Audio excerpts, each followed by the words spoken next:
Jesus, com os furos nas mãos, com os pés furados, dizendo: aí, tem alguma coisa para comer? Tem alguma brasa para comer? Tem algum alimento? É Pedro, tem um alimento aqui para mim, Pedro, tem uma fé aqui comigo, Pedro, sou eu, venci a morte, passei pela morte, agora estou aqui, Pedro, pode vir comigo, você é minha testemunha, Pedro, agora você está vendo, Pedro, eu tenho poder sobre a morte, Pedro, tem alguma coisa para comer aí, Pedro,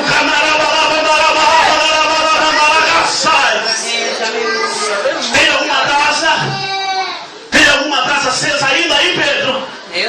Tem alguma brasa acesa ainda em tua vida? Glória a Deus. Se tiver, dá um glória. Se tiver, vai glorificando.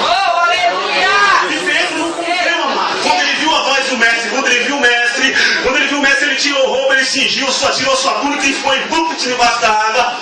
E foi diante de Jesus se alegrar com o mestre. A esperança voltou. Amado. Pedro tinha fé.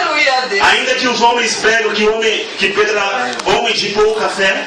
Não era de homem de colocar café, né? Mas era homem de pouca fé, né, pastor Daniel? Ele tinha pequena fé, não porque ele não tinha fé, ele tinha fé. Mas a fé diante de Pedro e Jesus era diferente. Jesus tinha a fé elevada. Pedro tinha fé nem abaixo da média. Pedro não tinha fé, mas ele tinha fé. Ele não era homem sem fé, ele tinha fé. Mas Jesus, ele era o homem da fé. Ele era o dono da fé. Ele era a fé viva. Então ele era o homem da fé. Então, Pedro, quando ele viu Jesus, ele se atirou e foi até. E os outros discípulos vieram nos barquinhos. E quando eles chegaram na praia, tinha peixe, pão e as brasas estavam acesas.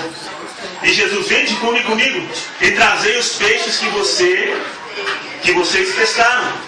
E naquela rede vieram 153 peixes. Algumas pessoas querem saber o simbolizado de peixe, desses 153. Alguns simbolizaram, os historiadores muitas vezes falam, pastor Daniel, do significado daquele peixe. Mas aqueles peixes, ainda que tenham significado, aqueles peixes naquela hora traduziam o quê? Quem é o pescador que pode ir hoje numa pescaria em qualquer lugar em parte do mundo e pegar 153 peixes de uma vez? Ninguém pode pegar, nenhum pescador pega, pode ser o que for, pode ser o maior pescador. Então aquilo dizia o que, pastor Daniel?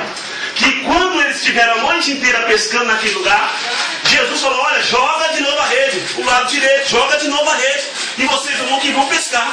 E exatamente jogaram de novo. E Pedro viu aquela hora que era a voz profética. Ele ouviu uma vez falando: olha, joga pelo lado direito a rede, joga a rede, porque vão receber alguma coisa. E ele viu aquela palavra algum tempo atrás. Vamos colocar no tempo de Jesus, talvez alguns 2 anos atrás, ou 2 anos e meio atrás, que na ascensão de Jesus, 3 anos de obra do mestre pregando, pastor. Talvez a profecia, aquela palavra, ficou no passado. Tem pessoas aqui que na hora de aflição vai atrás do pastor Daniel, ou vai atrás de outro pastor, vai atrás de outro Senhor, mas como está muitas vezes sem o pastor Daniel, está lá, ou está sem algum pastor, alguma fisionomia de homens, você fala: não, Senhor, não tem ninguém aqui, mas vai ser eu mesmo. Aí você abre aquela Bíblia e a palavra de Deus abre ali, Deus fala com você ali tremendo. Aleluia, aleluia. Então a gente tem que guardar a palavra de Deus por dentro. Quando guarda a palavra de Deus por dentro, Deus se revela no momento oportuno na sua vida. Então Pedro foi se revelado no momento oportuno da vida dele. Ele ouviu aquela palavra, jogai a rede. E quando ele viu aquela palavra, ele viu que era o mestre, pastor Daniel. E ele saiu regozijado. E ele ficou ali alegre. E Jesus começou a ensinar mais ele: olha, Pedro, tu me amas, filho. Apacenta meus cordeirinhos. Cuida dos meus cordeirinhos. Pedro, tu me amas, Pedro. Apacenta minhas ovelhas. Pastoreia minhas ovelhas. Pedro, tu me ama. Pastorei as minhas ovelhas. Estou dizendo: Pedro, tu me ama. Cuide da minha obra. Cuide, porque através de você vai receber a revelação do Espírito. Cuida da palavra do Senhor. Cuida da obra do Senhor, porque esta palavra vai ser riqueza para você. E Jesus disse que: venha, me segue e cinge os seus lombos. Porque daquele jeito Pedro ia morrer como no mesmo gelo. Sabe por quê?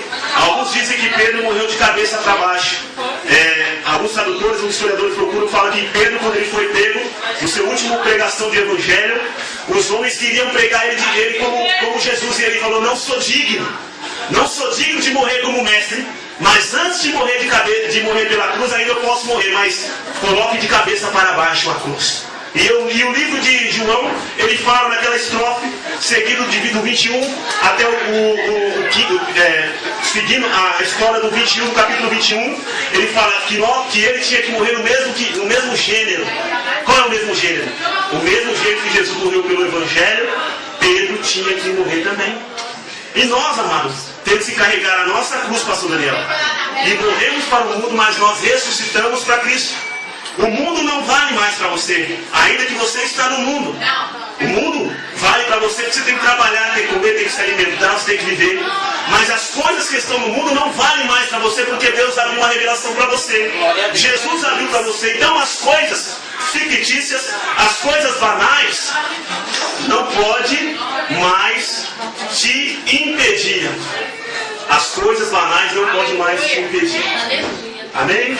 Esses dias eu estava em casa e os cristãos do Oriente Médio, os cristãos do Oriente Médio, eles, já estou terminando, os cristãos do Oriente Médio, o que acontecia com eles? Eles acreditavam em muitas fábulas, em muitas coisas, pastor Daniel. Alguém aqui já viu aquela plantinha amarelinha? Aquela plantinha amarelinha que se dá, hoje é difícil dar porque as pessoas arrancam muito. E ela é amarela, depois ela cresce e vira uma planta, uma florzinha, que quando você assopra, ela se espalha. Aquela flor se chama dente de leão. Traduzida, ela era, para os cristãos da média, ela era uma coisa que quando aquela flor era soprada, e os seus pigmentos, a sua semente, aonde caía, era a presença do Espírito Santo. E esses dias eu lembrava, quando eu estava com meus 5 anos de idade, toda vez que eu passava uma tristeza, uma luta, uma angústia, pastor Daniel, eu ia para os matos, onde eu morava ali na Terezinha, ali perto da Brasilândia, ali tinha alguns matos, ali entre o Jardim Paulistano e aqueles lados. Eu lembro quando eu tinha 5 anos da minha idade, e eu muitas vezes via aquelas plantinhas florescendo, amarelinha, e quando ela se florescia, eu olhava ela com jeito, mas depois ela voltava e ela fazia aquele caulinho todo branquinho, e eu gostava de pegar aquela plantinha, arrancar e soprar. E quando eu soprava aquilo ali, eu dizia, vai para as coisas boas, porque eu estou triste e eu quero que essas coisas vão para as coisas boas. E eu acreditava naquilo, ainda criança, pastor Daniel.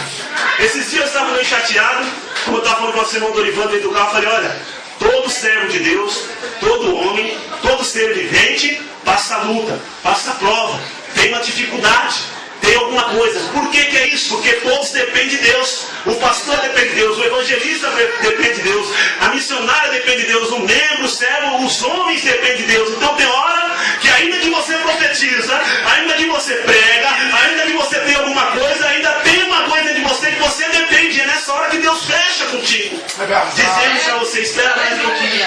Eu estava falando com Deus e orando a Deus em casa, e a janela estava meio fechada, e de repente, pastor Daniel, entra desses soprinhos, dessas sementinhas.